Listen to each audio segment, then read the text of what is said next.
né? A minha segunda participação aqui com vocês. E eu quero registrar assim que eu estou muito satisfeita, porque assim, no sábado, depois de uma semana intensa para todos vocês e para todos nós lá em São Paulo também, a gente poder se encontrar aqui com professores que querem, já fazem a diferença, mas querem fazer mais diferença na escola, né? E vocês que estão aí, né, por todas essas cidades da Bahia, que agora eu estou aprendendo um pouquinho mais sobre a Bahia, né? Quais são todas as cidades, a gente já tem tido contato com alguns de vocês quando participam conosco lá na Febrace, mas agora a gente vai contar com muitos mais, né? Então é uma satisfação muito grande estar aqui com vocês. Eu vou retomar um pouquinho o que a gente fez nos 2 primeiros encontros, rapidamente, para em seguida a gente dar prosseguimento. Então, hoje, né, dia 18/6, nós encontramos aqui novamente e a gente tem alguns focos que a gente ainda não trabalhou nos 2 primeiros encontros, que vão ser trabalhados hoje, né? Como já foi colocado para vocês, um dos tópicos que a gente vai abordar hoje. O relatório, o pôster, a apresentação oral e um que é fundamental, que é a avaliação. Dependendo de como a gente conduz a avaliação, todo o processo muda completamente. Então, é um ponto fundamental. O objetivo geral desse nosso trabalho, né, desses 3 encontros, é a gente conseguir abordar a questão da investigação científica, que ela é possível na educação básica, né? Quais são os materiais e métodos, fontes de consulta, como é que hoje em dia, até com acesso à internet, como é que isso se amplia e como é que a gente pode estar trabalhando com as diversas modalidades de apresentação de resultados, dentro e fora da escola, né? Também, outro aspecto aqui importante é propiciar a vivência da investigação científica dentro da escola, né, por meio de práticas pedagógicas que incorporem, né, a pesquisa científica dentro da escola, a investigação. E a gente está fazendo essa atividade para estimular vocês e que vocês possam, né, serem os protagonistas dentro da escola de vocês para propagar esse tipo de trabalho com os colegas. Porque como muitos colocaram, né, nos encontros anteriores, mas eu sozinho tenho não sei quantas turmas, não sei quantos alunos, como é que eu vou dar conta de fazer todo esse trabalho? Na verdade, vocês são os pioneiros, talvez, em algumas escolas, em outras escolas vocês estão dando continuidade a esse trabalho, mas é muito importante a gente conseguir contagiar outros professores, porque esse trabalho só se completa quando e a carga de trabalho fica equilibrada, quando a gente tem a participação dos diferentes professores, cada um, né, com o seu foco principal. Se eu tenho um professor de língua portuguesa, um professor de língua inglesa, né, se eu tenho um professor de uma disciplina ou de outra, você consegue fazer um trabalho melhor, cada um, né, contribuindo com a sua especialidade. Então, isso é muito importante, a gente estar propagando isso com os nossos colegas, porque é aí que a gente vai estar conseguindo propagar e efetivamente trabalhar com esse tipo de temática com os nossos alunos. Nós fizemos um encontro no dia 30/4, em que vocês tiveram a oportunidade de conhecer a professora Irene, a Ramona. No encontro passado, né, eu estive aqui já com vocês, junto com a Irene, e hoje a gente está com mais uma integrante da nossa equipe, da Febrace, que é a Helena. E a gente fez também aí a proposta de algumas atividades práticas à distância, né, que a gente espera que vocês realmente estejam conseguindo aproveitar intensamente, fazendo as atividades, interagindo com os tutores. E a gente tem uma pessoa da nossa equipe, e as outras também interagem, mas sempre uma pessoa principal da nossa equipe que está interagindo com os tutores. Então, não percam a oportunidade de interagir bastante com os tutores, para que esse trabalho tenha uma qualidade melhor. Então, a gente está usando como uma ferramenta aí de interação à distância o Moodle, e o nosso objetivo para mostrar como esse trabalho está evoluindo é que em agosto a gente consiga ter aí diversos projetos de alunos pela Bahia inteira sendo apresentados. Cada escola dentro das suas possibilidades, dentro da sua realidade, mas como a gente falou da outra vez, é importante começar bem, mesmo que a gente não consiga começar grande, né? Se a gente não conseguir trabalhar com um número tão grande de alunos quanto a gente deseja, é importante começar com alguns que realmente consigam contagiar os outros professores e os outros alunos.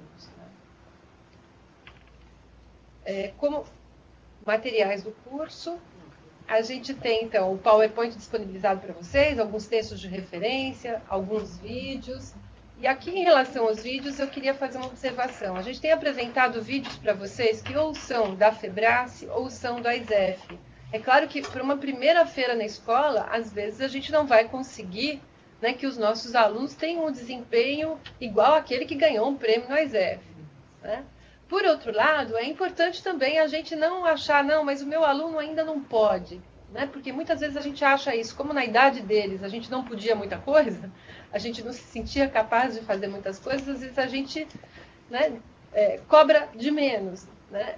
Então acho que é importante também tomar cuidado de não cobrar pouco do aluno, cobrar e ir acompanhando para ver se ele consegue atingir, para ele também não se frustrar se você cobrou muito, né, num nível muito elevado e ele não conseguiu acompanhar. Mas começar querendo fazer, não, vou simplificar, às vezes não é uma boa estratégia. É melhor você cobra, falar, olha, você já conseguiu ir até este ponto, aqui em agosto. Agora vamos trabalhar mais um pouco, que a gente vai conseguir chegar no nível que a gente gostaria. E esse é um trabalho que vai crescendo. Eu acho que em ocasiões anteriores a gente comentou também com vocês que na primeira FEBRASE em 2003, a gente tinha uma situação muito heterogênea. Quando a gente via estudantes e professores de regiões diferentes do Brasil, a gente via que algumas escolas não forçavam o aluno a escrever. Então, a qualidade do material escrito, ou mesmo a qualidade da apresentação, era muito distoante de estudantes de outras escolas, independente de serem públicas ou privadas. E hoje, a gente já está aqui em 2011, a gente não percebe, a não ser pelo sotaque, né, que as pessoas são de regiões diferentes. A gente tem trabalhos de excelente qualidade, de escolas diferentes. Por quê? Porque é nesse contato de um professor com o outro, de um aluno com o outro, que a gente vai aprendendo e a gente vai colocando limites, né, um pouquinho mais desafiadores. A gente colocou, então, aí proposta de algumas atividades para vocês, de reflexão, atividades dentro da escola. O fórum de discussão é importante que vocês compartilhem não só o que está dando certo na escola, mas as dificuldades, porque certamente os colegas de vocês estão tendo dificuldades semelhantes, então esse compartilhamento faz a gente crescer, né, de como é que meu colega venceu o desafio. Na minha escola pode ser diferente, não vou resolver do mesmo jeito, mas sabendo da experiência do outro, a gente pode avançar. E a questão do caderno, diário de bordo de vocês. Porque se a gente quer que os nossos alunos façam o diário de bordo do projeto de pesquisa, a gente precisa incorporar essa prática, que é muito difícil, né? A gente acha que tudo cabe na cabeça, que não precisa anotar nada, né? Mas o próprio Einstein disse que andava com um caderninho no bolso, porque ele esquecia até para que lado que ele estava indo, então ele precisava anotar. Então, esta prática, e não precisa ser com o computador, né? Pode ser no papel, algo onde a gente está anotando quais são as nossas angústias, as reflexões, para onde eu vou, né? O que eu encontrei. E aí existem diversas formas de você organizar esse diário de bordo, mas é muito importante incorporar essa prática nas nossas vidas, não só querer que os nossos alunos façam. Bom, da equipe a gente já falou quem somos, né? Um monte de mulheres na escola politécnica, né? Aliás, a gente quer a ajuda de vocês, eu vou deixar depois alguns folders aqui, falando um pouquinho dos cursos que a gente tem na Escola Politécnica, porque a gente gostaria muito que os seus alunos, né, um dia pudessem estar conosco lá como nossos alunos, seja na graduação ou na pós-graduação.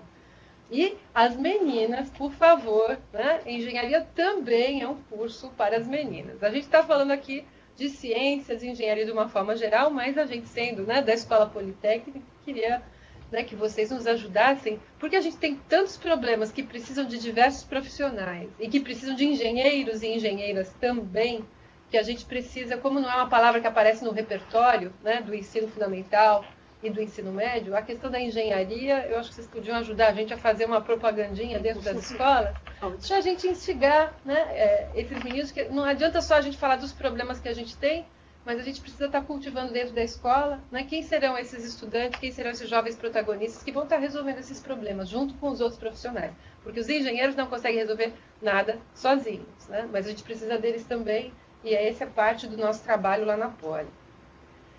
Os assuntos que a gente abordou em 30/4, só para a gente fazer aí uma retrospectiva, a questão da importância da gente trabalhar com aprendizagem por projetos investigativos.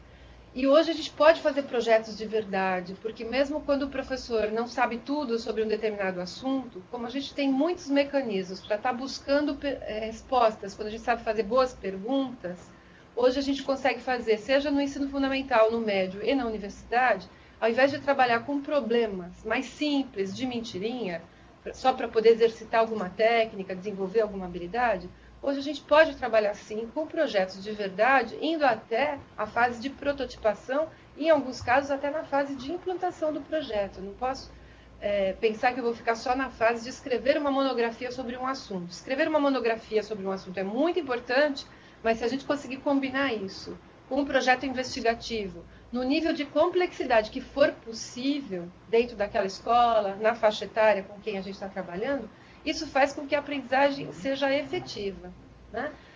Se vocês analisarem os dados do PISA, né, que é aquele exame internacional para avaliar, né, como é que está o desempenho dos nossos alunos de 15 anos, quando a gente olha os dados específicos de ciências, a gente vê que a gente ainda está num patamar, né, o Brasil ainda está num patamar que os nossos alunos eles sabem responder perguntas sobre ciências, sobre tecnologia.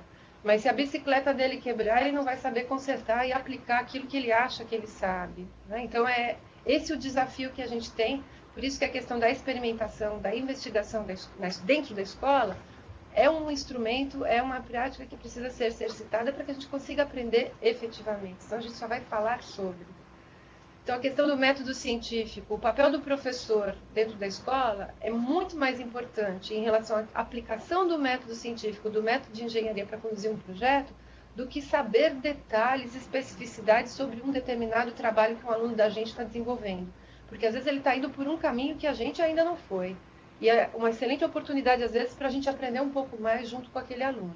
É claro que sempre, né, quando a gente está falando de método científico, método de engenharia, questões que são fundamentais de serem trabalhadas pelo professor são questões relacionadas à questão de segurança, procedimentos éticos, né? Porque isso, os alunos são muito jovens ainda. Se eles não aprenderem isso em casa, eles estão aprendendo isso na escola, né?